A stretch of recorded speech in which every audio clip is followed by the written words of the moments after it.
everyone, this is Elizabeth Nichols. I'm your instructor this semester for your online World Religions course here at Palomar. I'm going to go over the syllabus with you guys very briefly so that we understand what's required of you in this course, what this course is all about, and how to succeed in the course. So let's go over this information together. The course is going to run from January 13th until May 13th. It's online. My name is up there at the top of the syllabus, Elizabeth Nichols. Feel free to address me as Elizabeth in any email communication that we have. And my email account is on there, enichols@palomar.edu. If that one doesn't work, every once in a while something happens. enichols@gmail, it's the same exact preface, also works as well. My office hours are available upon request. This semester I'm only teaching an online course here at Palomar, so I won't be on campus on a regular basis. However, I also teach at another college in the area, so if you want to meet with me or to talk about something, just let me know, email me, we can set up an appointment, or we can set up a Skype or phone interview as well. The course description, this course will focus on the core beliefs, figures, historical developments, and practices of the major world religions. And how we define that is religions that have both significantly impacted the culture and institutions of our world and are still a visible presence in multiple parts of the world today. We'll focus on religious traditions originating all over the place, but in particular the Middle East, China, India, Japan, and North America. Additionally, we'll emphasize how each of these global religions continues to impact the world in which we live. So we'll talk about how these religious traditions both began, evolved, and how they are still affecting our contemporary world. We'll investigate how religion constitutes an all-encompassing worldview that impacts how practitioners view and interact with the world. We'll also discuss why a knowledge of various religious traditions is valuable, why what you're learning in this course is applicable and valuable information for anyone, no matter what their major, what their past background with religion or non-religion, or what their future career choices are going to be.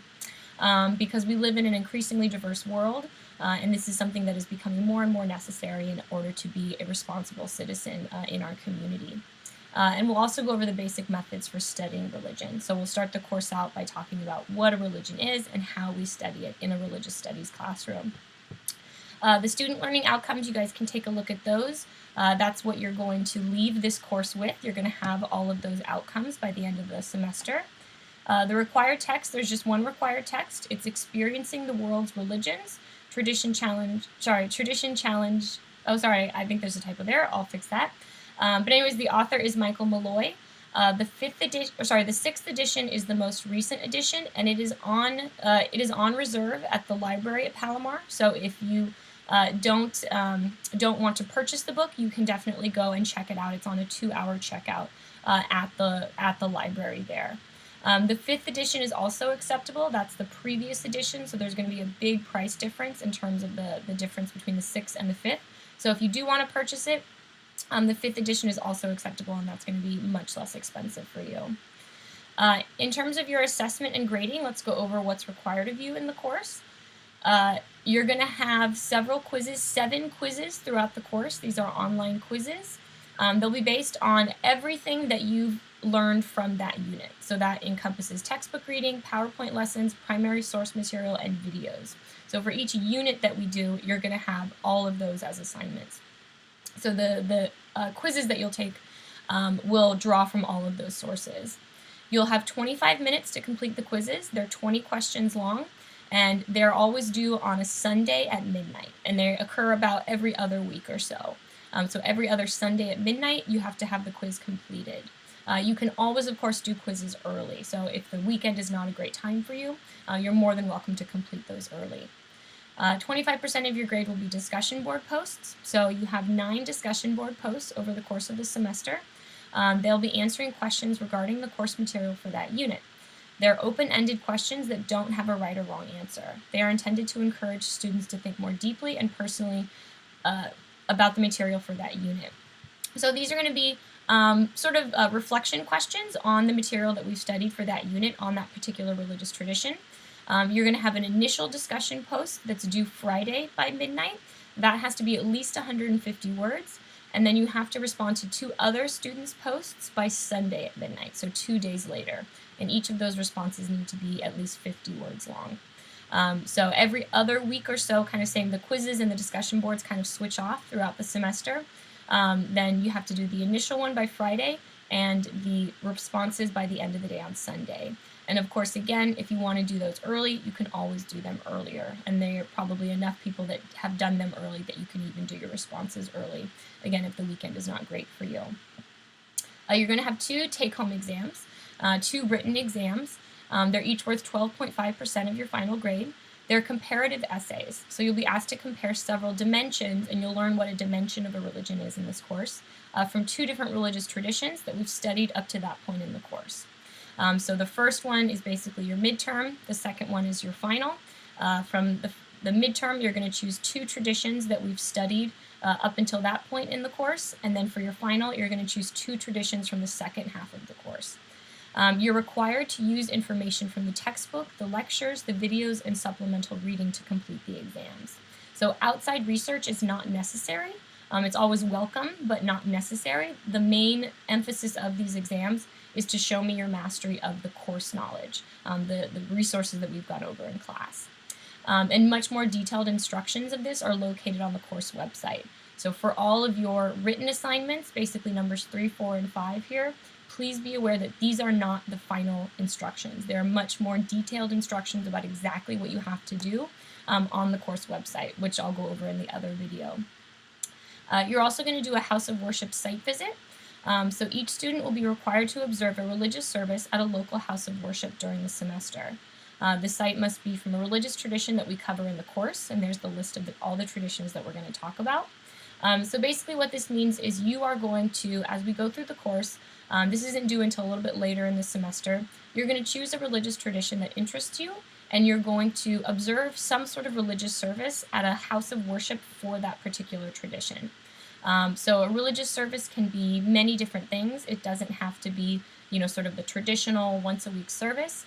You could go for a prayer meeting, you could go for a meditation class, you could go for a book club, whatever type of service that local house of worship is offering that fits in with your schedule. The important thing here is that you cannot just visit the physical house of worship. You cannot just drive there, park your car, walk around, and then write about that. You actually need to be observing some aspect of religious life at that house of worship. And you can choose from any of these traditions. One thing, though, is that it cannot be from your own religious tradition if you do happen to be a member of a religious tradition. So make sure that you're not going to something that you're already familiar with. The idea here is to be a religious observer and to learn something new. So you need to go and visit something that you're not as familiar with. Students are responsible for contacting the house of worship, setting up a time to come and observe a religious ceremony or service, and then you're going to write a 3-page report detailing this experience. So you can start by Googling. You can start by using the resources that I have in the more detailed instructions on the course website. But you're going to find a couple places around town or near you that could be possible houses of worship. I suggest emailing or calling several of them because some are better than others at getting back to you in a timely manner. And then you'll be sure that you can set up a time that's going to work for your schedule. And again, there are much more detailed instructions on this assignment on the course website. So be sure to take a look at that as you're starting to think about where you would like to visit for your house of worship site visit report. And the last assignment is religion in the news. Each student will be required to choose one recent news story, recent here meaning about in the last year or so, that involves one or more of the religious traditions that we've been studying. You're going to write a 2-page reflection paper on this news event and how religion was used or misused in the incident and what it can teach us about religious or interreligious understanding. So we're going to use this as a way to talk about sort of how religion is still very active and influential in contemporary life. And again, much more detailed instructions on that are available at the course website. Then you guys can go ahead and take a look at these components of information. There is an opportunity for extra credit. Basically, you can do extra visits to local houses of worship, and then you write a 1-page summary of your experience. So you don't have to do the entire 3-page paper again, but it has to be from a different tradition than the one you've already visited. You can do a maximum of 3 of these, and each one that you do will earn you an extra 1% onto your final grade, and they can be turned in at any time up until May 13th, which is the last day of the semester. Any late assignments will lose 10% for each day that it's late for up to 4 days. After that, no assignments will be accepted. So you can, if something happens, you can turn in assignments late, but please be aware that that only applies up till 4 days. There's a penalty for each day that you turn it in late, and after which no assignments will be accepted. Extensions, right? If something happens, it really needs to be an emergency situation, and you have to let me know beforehand. I never grant extensions if they're requested after the due date. Academic honesty and plagiarism. I expect each of you to be writing your own work, and when you use wording and ideas from other sources, to always cite that correctly. It doesn't matter to me whether you use MLA or APA, as long as you're using one format and using it consistently and correctly. The Disability Resource Center, if you qualify for special accommodations through the DRC, please let me know as soon as possible so that we can ensure that all accommodations are met. And for the video lectures, so there are video lectures as a part of this course, and they're all located on YouTube. The names of the YouTube videos are located in the syllabus after each video title, so you can just go to YouTube and you can search for those video titles, or in the course, the online classroom, I actually have a link to my channel on YouTube, which also has all of those videos there, so you can access those either way. Then we can take a look at the course schedule. So as you can see, it's broken down into units. Each unit, other than the first one, is a different religious tradition that we're going to be studying, and for the most part, they're 2 weeks long, except for the first unit, which is only this first week. So each unit has the title of what we're going to be studying in that unit, what the dates are for that exact unit, and then these are your requirements for that week. For this first week, you're going to read the first chapter in the textbook. However, don't worry if you have a discussion post due this week, but you can answer the discussion post without having completed the reading if you don't have a copy of the textbook yet. You're going to view 2 PowerPoint presentations that are on YouTube. The first one is entitled, What is Religion and How Do We Study It? And the second one is entitled, The Dimensions of Religion. So this week you have reading as well as watching YouTube lectures. And then you're going to do a discussion post, which is due this first Friday. The question is, do you think it's important to study religion? Why or why not? What are 2 ways we can make sure that we are studying these religious traditions in an unbiased way? So if you have a discussion post, the prompt will be here in the syllabus, and the prompt is also online. The initial post is due 1/16, January 16th, so Friday, January 16th, and the responses are due that Sunday, Sunday, January 18th. Okay, so you can sort of see how this works in the syllabus. The next unit is Indigenous Religions, which is actually also 1 week. Sorry, these first 2 ones are only 1 week long. Reading to do, PowerPoint presentations, and then for this one it says read primary source material. There is a component in the online classroom that says primary readings. That's where you'll find the Hopi creation story. And watch Hopi documentary. This will be in the videos link in the online classroom, and it'll say Hopi documentary, so that's where you access those. And you have your first quiz, which is due January 25th, Sunday, and it's on Unit 1 and 2. So for each quiz, I'll let you know what's being covered, and that'll also be in the description of the test online.